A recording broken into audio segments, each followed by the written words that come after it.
never realizing how much it cost to become that way. What no one noticed was that while they were busy building my sister up, I was learning how to survive without them. And that lesson would change everything. By the time I reached my late teens, the roles in our family were so deeply ingrained that no one even questioned them anymore. My sister was the star. I was the background.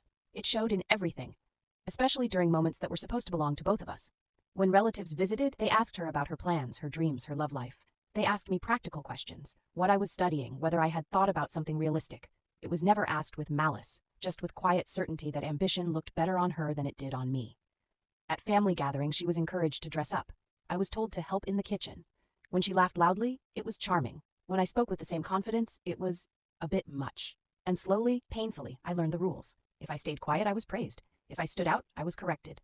The comparisons grew sharper once we entered adulthood. We both applied to universities. She got into a well-known private college, and the entire family celebrated. There was a party, gifts, photos, tears of pride. When I got into my university, on scholarship no less, it was acknowledged with a nod. "That's good," my father said. "At least we won't have to spend much on you." That night, I lay awake staring at the ceiling, realizing something that hurt more than jealousy ever could. My achievements only mattered in relation to how little they cost.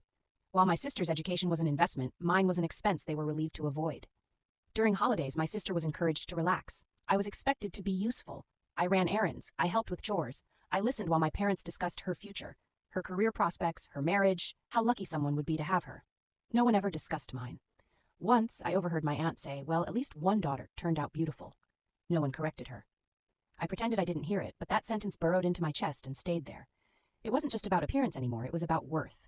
I started working part-time early, not because I had to, but because it felt good to rely on myself.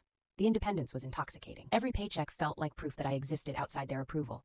Still, I went home on weekends. Still, I tried. And still, I was reminded, again and again, where I stood.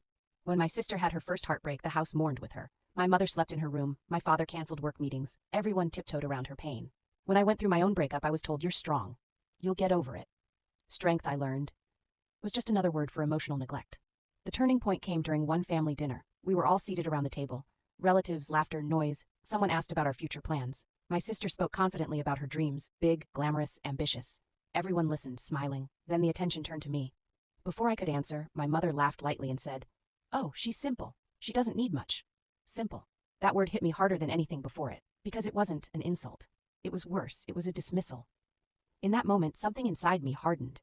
I realized I had spent my entire life shrinking myself so others could feel comfortable. And no matter how small I made myself, it would never be enough. I went back to my apartment that night and cried. Not loudly, not dramatically, but quietly, the way people cry when they finally accept a truth they've been avoiding. I stopped calling home as often after that. I focused on my studies. I worked hard.